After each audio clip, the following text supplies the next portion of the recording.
بسم اللہ الرحمن الرحیم، السلام علیکم ورحمۃ اللہ وبرکاتہ۔ سعودی عرب امارات کے تازہ ترین اپڈیٹ کے ساتھ عبدالستار خان لغاری آپ کی خدمت میں حاضر۔ فرنڈز، اگر میرے چینل میں نئے ہیں تو پلیز چینل کو سبسکرائب کر دیں، اگر آپ نے آلریڈی سبسکرائب کر رکھا ہے تو اس کے لیے میں آپ کا مشکور ہوں۔ چلتے ہیں آج کی نیوز کی طرف۔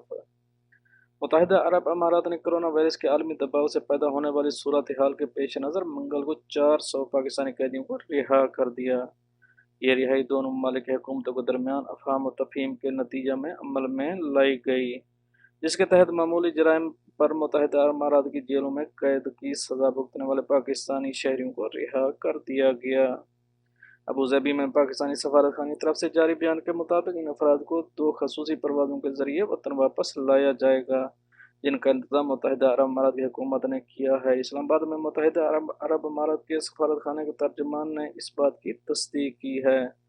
فلائی دبئی کی پرواز نمبر 8077 کے ذریعے 186 پاکستانی شہریوں کو لے کر منگل اور بدھ کے درمیانی شب فیصل آباد پہنچ گئی ہے، جبکہ فلائی دبئی کی دوسری پرواز 8381 دبئی سے 190 پاکستانی شہریوں کو لے کر پشاور کے باچا خان ایئرپورٹ پر پہنچے گی۔